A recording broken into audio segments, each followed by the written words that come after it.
your service dog in training binding. And look, I found Gypsy's. So I figured we could go through it together. So I have her name on the front.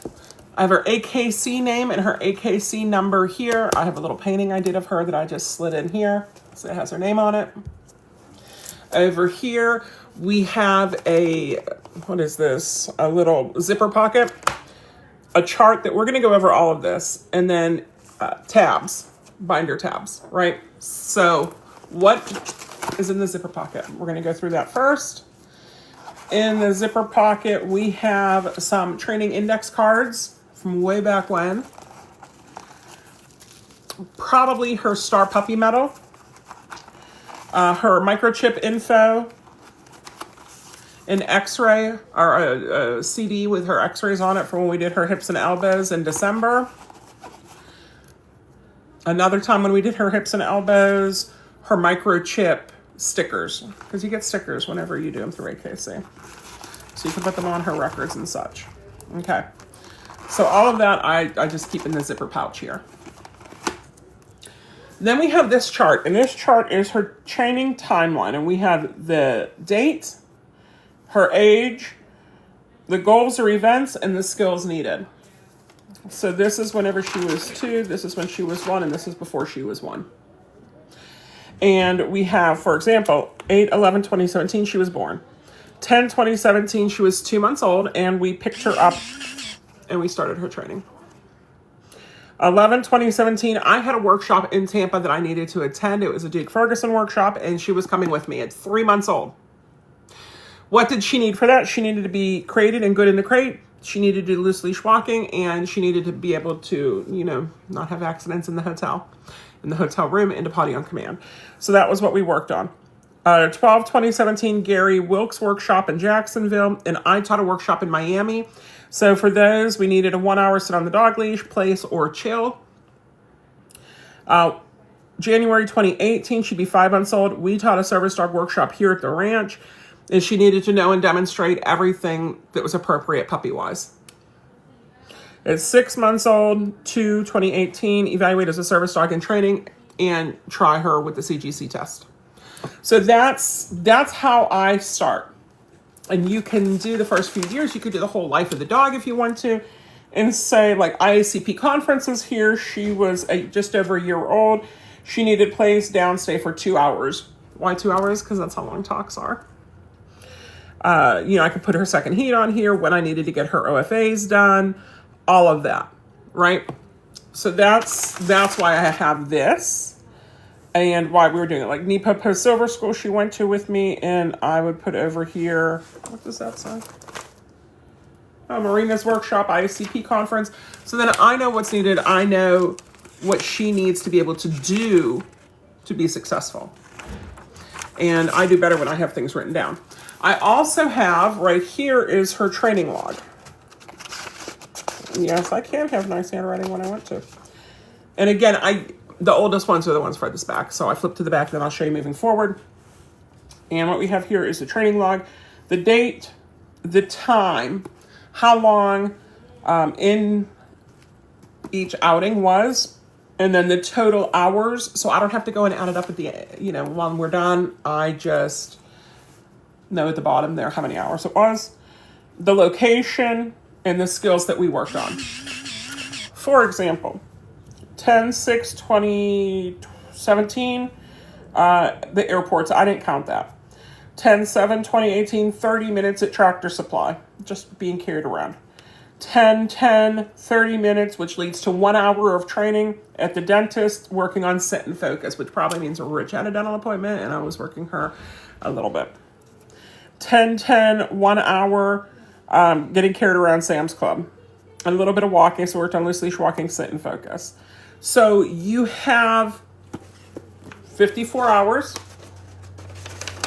And then here, starting at 54 hours, now we have 57 hours leading to 125 hours. And here leading to 197 and a half hours at Magic Kingdom, because we spent 5 hours at Magic Kingdom on 10/2018. So that means in 1 year, we went over 200 hours of training, because I did not count whenever I was teaching group classes and when she was with me. This is just outings. That's all I recorded here for me, for myself. For her, were outings. I did not count normal training sessions. I recommended you count normal training sessions also. So then we have, what's the first real index card? Because that's even, or divider, because that was pre-dividers, is goals. So what do we have here? Level 1. So, what do you mean level 1? What we did is we broke down service dog training for 5 different levels. The first one is 8 weeks old, which is when you legally should be able to pick up your dog, to 10 weeks old, and then 10 weeks old to 4 months old is level 2. And we just kind of broke it down that way so we can work on what's age appropriate for the dogs. So as I was working on them, I X'd them off. Right, and we've changed things up a bit since this. But for cardiac light mobility was my goal. So we had that task list. So I had a list of a whole bunch of tasks. And this was the list that we had back in 2017, 2018. And again, it's different now. So I had the list of tasks, and I can go through that. Service dog training program. So this is, the form that we had then. We don't have now. Books, clicker, treat pouch, long leash to make sure we had everything. Goals, and then what we want to work on. So we can cross that off as we're working on it. If it's something we really need to work on, we can highlight it. And that's how, it's basically everything that's in the online course. It's all the stuff, so you can just go through and check it off as you're doing it. Certifications. So this is whenever we flew Allegiant back in, do we have a date on here? The form's dated 2018, but I have a feeling this was, this is not, well, that's probably 2018. Another one from Allegiant. So this is before the DOT had their forms. Service dog public access test. So I had a friend go through this and check off. And that's a nice thing with our public access test. It is, how many pages? I want to say 17, 18 pages. Print it off and have a friend go through it with you and record it. And that might be what's on the USB drive. Or maybe you upload it to YouTube and you set it as private. So it's stored there. It's stored here. It's stored on your hard drive on your computer, and you have access to it if you need it. Here's another service dog public access test that we did. This was the one before we went crazy. This was our 6-page one, and we made it into 17 or 18 pages because we wanted to have in it everything that was needed. So this is all under certifications. We have her AKC Star Puppy, Canine Good Citizen, CGC Urban, CGC Advanced, Trick Dog Novice, Trick Dog Intermediate, Trick Dog Advanced. Her AKC paperwork is right here, right? Maybe. I don't know. But that's her certificates. Next one up says Dog Medical, and that's going to have her vet records in it. So everything's right here, and again, new ones go on top. So this was her OFA. This is when she earned her chick number. Here's a copy, because I kept a copy of the eyes and the heart, because we submit those to OFA. The hips and the elbows, the vet submits to OFA, and so I don't have a copy of the vet's paperwork on that. But here's her heart, showing that it was awesome. Here's her hips. Here's her genetics. She was clear. I believe she was clear across the board. Yeah, she was normal clear for everything. Here's her, again, the cardiac eyes. I just want to take a look at this. I haven't seen these in forever. She normal heart, normal eyes, good. Planned Parenthood cares. This was, flea stuff. Planned Parenthood don't allow them to, that must be whenever we got her spayed, maybe. An ear infection. Yep, here's her spay. Her stuff from whenever we took her to UF. They were doing a study with golden retrievers in taurine back in, do I have a date on here? 2017, 7/3/2017. So, maybe that's her date of birth that they put down. That's not her date of birth, but that seems weird date-wise. Yeah, here we go. 11/20/2019. So she was 2 years old for that. Again, more vet paperwork. you know, whenever they send you home with the instructions. So we've got all of that stuff here, all in her medical, in the dog medical part of it. This was because we picked her up in Georgia and we flew her home, so we got a health certificate, and that's a Georgia health certificate. Next up is purchase, and this is from whenever we purchased her. Here is her AKC paperwork. This is her full registration, so it's purple, and it does not say that it is limited, but here's her AKC paperwork. I'm doing a live.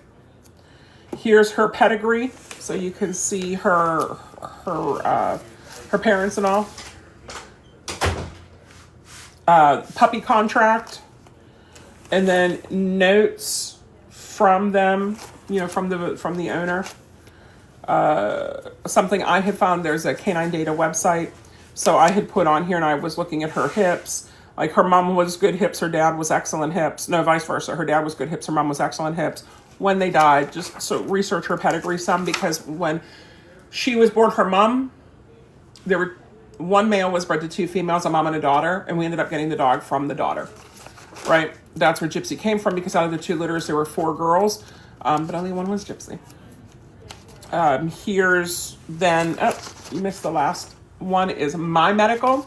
So I recommend that you have something like this. Now, some doctors won't give you, this is your disability. So what I recommend doing is what I did here, it just makes it easier, is get into patient portal and screenshot what it is that it says. So for example, it says patient details, and it has my information, and it has doctor, and it has their information. It has problems, why I'm in there today, allergies, no known allergies, encounters, like when we've met, and diagnosis, and that's the key. So I have this stating, you want to hear what it says? Ehlers Danlos Syndrome, neurocardiogenic syncope, dizzy, irritable, orthostatic hypertension, and tachycardia. So I've got all of that, and this from the doctor, right? So I'm keeping this. She's not getting this, but I'm putting all this aside. But that's how you do a training binder for your service dog in training, so you have everything that you can grab off of the shelf, and it has everything in it that you need.